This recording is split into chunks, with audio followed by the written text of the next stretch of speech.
News network की खास पेशकश, एक मुलाकात राजनीतिक सामाजिक शख्सियत के साथ।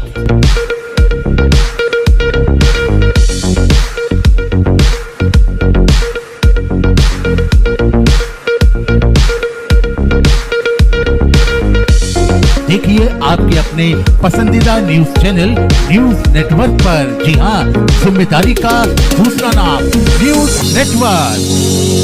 विरोधाभास हमारा तो यहाँ सिटिंग विधायक है, हमारा यहाँ सिटिंग विधायक है। विरोधाभास होता तो हमारा सिटिंग विधायक कैसे जीतते? इसका मतलब है कि भारतीय जनता पार्टी में आस्था रखने वाले लोग कमल के फूल को देते हैं वोट, व्यक्ति को नहीं देते हैं। कमल का फूल जिसको पार्टी देती है उसी को मतदान करते हैं। निश्चित रूप से युवा को तो हर हाल में हर रोज मिलना चाहिए और मिलेगा भी, मिलता ही है। अगर मैं 30 साल से विधायक हूँ तब युवा को अगर नहीं मिलता तो मैं कैसे रहता? अभी वो बहुत बूढ़ा नहीं लगते हैं देखने में, और मैं 30 साल से विधायक हूँ। आप सोचे कितना छोटेपन से पार्टी ध्यान देती है। इसलिए युवा को तो मिलेगा, ये देश युवाओं का है। युवा नमस्कार, एक मुलाकात शख्सियत के साथ कार्यक्रम आप लगातार देखते आ रहे हैं। दर्शकों का प्यार भी मिल रहा है, लेकिन आज जो हम मुलाकात करेंगे वो मेहमान से करेंगे। और हमारे हिंदुस्तान की एक रिवाज भी है कि अतिथि देवो भव। और वो कौन अतिथि हैं जो कि विगत 7 दिनों से सिवनी मालवा यानी कि कृषि नगरी भी कहलाई जाती है, और मां नर्मदा का पावन तट भी यहाँ पर है। हमारे बीच में है नवल किशोर यादव। इनके बारे में मैं आपको बताऊंगा। आपका स्वागत है आज के इस कार्यक्रम में। आपको भी बहुत बहुत धन्यवाद, नमस्ते। यादव जी, 7 दिन का वनवास मान लें, या 7 दिन की श्रद्धा मान लें, या 7 दिन की मेहनत मान लें, लिट्टी चोखा तो बहुत याद आ रहा होगा। नहीं, यहाँ के लोगों का इतना बेहतर सानिध्य मिला, यहाँ के नेताओं का, कार्यकर्ताओं का इतना बेहतर सानिध्य मिला कि हमको पता ही नहीं चला कि हम बिहार से बाहर हैं। एकदम हूबहू वही कल्चर, वही बात करने का तरीका, और कुछ और ही अधिक हमारे यहाँ से ज़्यादा कल्चर्ड लोग हैं।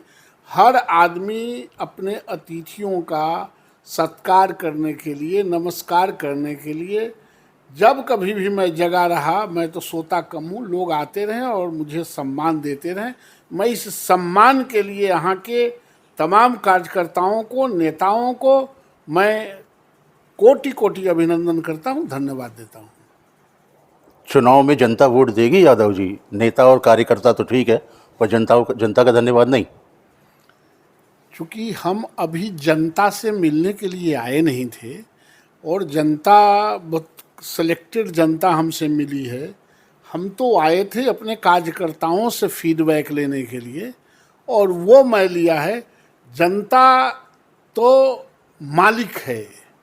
जनता लोकतंत्र में ये सबों को ऑर्गेनाइज करके अपने राज्य के और अपने राज्य में रोशनी पाने के लिए अंतिम पंक्ति तक भारतीय जनता पार्टी पर बिलीव करती है, और वही उसी एनालिसिस को देखने के लिए आए थे। यादव जी, मतलब ये बात आप मानते, अब तक हम मानते थे कि जो आईएएस हैं, आईपीएस हैं, बिहार से सबसे ज़्यादा निकलते हैं, और अब राजनीति भी बिहार से अच्छी और कहीं नहीं हो सकती। यही कारण है कि बिहार का एक भारतीय जनता पार्टी का सिपाही विधानसभा 136 में पर्यवेक्षक बन के आ गया।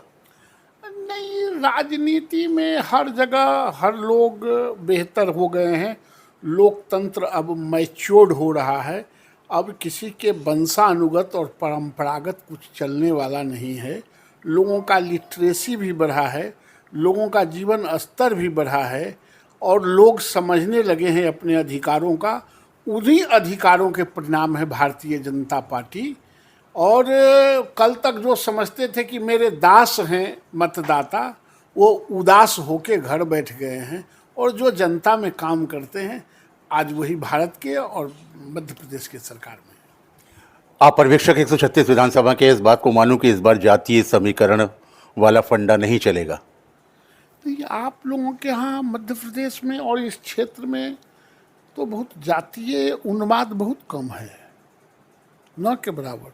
अगर उसको देखना है तो बिहार में चलें, उत्तर प्रदेश में चलें, झारखंड में चलें, वेस्ट बंगाल में चलें, या साउथ के भी इलाके में भी। हम लोग तो सब जगह जाते हैं। आपके यहाँ इस मामले में आप धन्य हैं कि यहाँ बहुत जातीय उन्माद नहीं है। यहाँ पार्टी का संगठन मुख्य रूप से है, यहाँ जात मुख्य रूप से नहीं है। ये बड़ी बात है। खास करके सिवनी मालवा कॉन्स्टिट्यूंसी को जो मैंने देखा है और सारे मंडलों में जो मैंने बैठकें ली है, लोगों से, सैकड़ों लोगों से मैंने इंडिविजुअल मिला है, लेकिन ऐसा बू नहीं आया। आपके हिसाब से ये माना जाए कि इस बार जो टिकट का वितरण होगा वो पार्टी का ही सर्वमान्य फैसला होगा, जो होगा वही होगा? निश्चित रूप से पार्टी में देखिए, डिमांड करना, मांगना हर कार्यकर्ता का हक है अपने आका से, अपने नेता से। लेकिन तब तक कार्यकर्ता अपने आका पर प्रेशर देता है, कार्यकर्ता अपने नेता पर प्रेशर देता है, जब तक निर्णय न हो जाए। जब निर्णय हो जाता है तो सब कोई उसको सहर्ष स्वीकार करते हैं और उस काम में लग जाते हैं। इसका नाम भारतीय जनता पार्टी है। टिकट देना तो आपके हाथ में नहीं है, पहले आप कह चुके हैं। आप तो सिर्फ देखने आए हैं, समझने आए हैं। क्या क्राइटेरिया लेकर आए हैं आप विधानसभा चुनाव में विधायक प्रत्याशी के लिए? नहीं, इसमें कोई क्राइटेरिया नहीं। क्राइटेरिया बनाने वाले, क्राइटेरिया समझने वाले, क्राइटेरिया पर निर्णय लेने वाले उसके टेक्निकल विंग है। वो ऐसा नहीं है कि जौन जहाँ गया वही जाके डिस्ट्रीब्यूशन करने लगा और अपना मार्गदर्शन देने लगा। सो हमारी पार्टी के रीति और रिवाज नहीं है। विधानसभा 136 में उम्मीद के अनुसार टिकट वितरण नहीं हुआ या टिकट नहीं मिला, और उस समय अगर कोई विरोधाभास होता है तो फिर कैसे संभालेगी पार्टी? नहीं, विरोधाभास, हमारा तो यहाँ सिटिंग विधायक है। हमारा यहाँ सिटिंग विधायक है। विरोधाभास होता तो हमारा सिटिंग विधायक कैसे जीतते? इसका मतलब है कि भारतीय जनता पार्टी में आस्था रखने वाले लोग कमल के फूल को देते हैं वोट, व्यक्ति को नहीं देते हैं। कमल का फूल जिसको पार्टी देती है उसी को मतदान करते हैं। आप सही कह रहे हैं। भारतीय जनता पार्टी की मैं बात करूं, अगर मोदी जी के मैं विजुअल्स की बात करूं या सरकार के नियमों की बात करूं, सरकार की नीति की बात करूं, प्रदेश सरकार की, केंद्र सरकार की, धरातल पे आते आते साहब वो डगमगा जाती है। उसका कारण क्या है? नहीं, कहाँ कोई चीज़ तो हमको तो नहीं लगता। अगर आप लोगों को महसूस हो तो मित्रवत भी कह सकते हैं। हमारी योजना, हमारी पार्टी की योजना, हमारी सरकार की योजना, चाहे वो भारत सरकार का हो या मध्य प्रदेश सरकार का हो, जब लगातार मध्य प्रदेश में कोई चीफ मिनिस्टर चौका लगाता हो तो अब इसके बाद तो चौका मारने वाले छक्का ही मार सकता है। तो ये चौका लगाना राजनीति में ये साधारण बात नहीं। इसका उद्योतक है कि वो डायरेक्ट कनेक्शन में, चाहे वो भारत सरकार से हो, चाहे वो मध्य प्रदेश सरकार से हो, यहाँ की जनता शिवराज सिंह के आंखों में और नरेंद्र मोदी के आंखों में अपने भविष्य को सुरक्षित समझता है। उसका ही परिणाम है। 2024 का सेमीफाइनल मान रहे हैं 2023 को, क्या उम्मीद कर रहे हैं आप? नहीं, सेमीफाइनल में भी हमने जो देखा है इस असेंबली कॉन्स्टिट्यूंसी में, इसको हमारे कार्यकर्ता ने इतना उत्साहित किया है कि सिर्फ शिवराज सिंह के लिए, जो शिवराज सिंह के जो योजनाएं हैं महिलाओं के लिए, बेटियों के लिए, बच्चों के लिए, गरीबों के लिए, किसानों के लिए, मजदूरों के लिए, SC ST के लिए, वो सिर्फ मतों पर राज करने वाला नहीं है, दिलों पर राज करने वाला है। शिवराज सिंह अगर दिलों पर राज नहीं किए होते तो चौका नहीं मारते, अब वो छक्का मारेंगे। सूत्र हमारे बता रहे हैं बहुत सारे युवा नेतृत्व भी इस बार कतार में हैं, और मोदी जी का भी मानना है कि जब तक युवा पीढ़ी सामने नहीं आएगी तो देश का विकास नहीं होगा। क्या मानते हैं, इस बार मौका मिलना चाहिए युवा? निश्चित रूप से युवा को तो हर हाल में, हर रोज मिलना चाहिए और मिलेगा भी, मिलता ही है। अगर मैं 30 साल से विधायक हूँ तब युवा को अगर नहीं मिलता तो मैं कैसे रहता? अभी वो बहुत बूढ़ा नहीं लगते हैं देखने में, और मैं 30 साल से विधायक हूँ। आप सोचें कितना छोटेपन से पार्टी ध्यान देती है।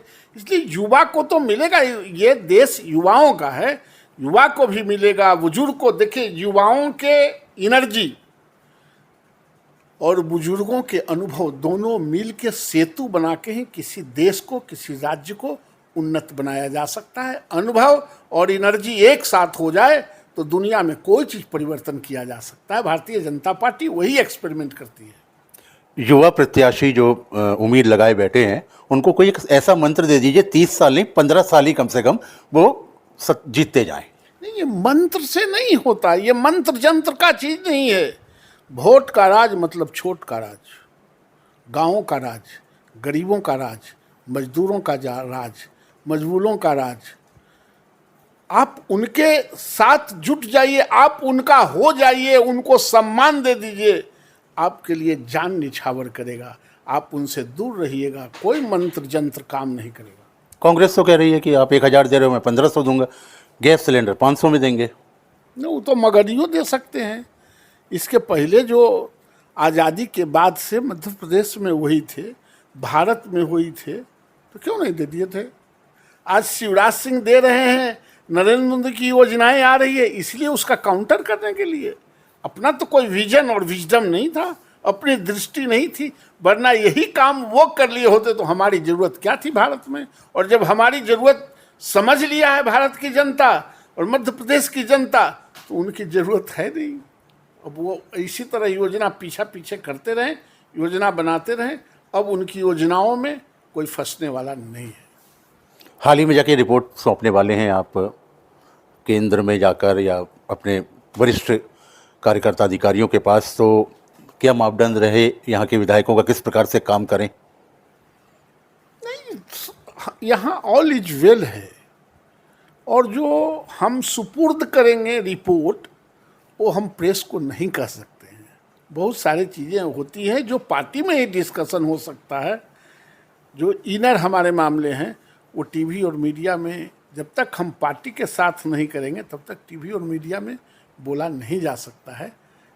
इसलिए जो नवल किशोर यादव फाइनल जाकर रिपोर्ट देंगे वही फाइनल रिजल्ट कार्ड होगा? नहीं, ऐसा भी मैं नहीं समझता हूँ।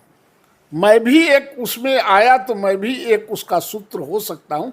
हमारे पार्टी के बहुत सारे सूत्र हैं, और क्या क्या एक्सपेरिमेंट होगा, क्या देखा जाएगा, ये कहना मेरे बस का रोग नहीं है।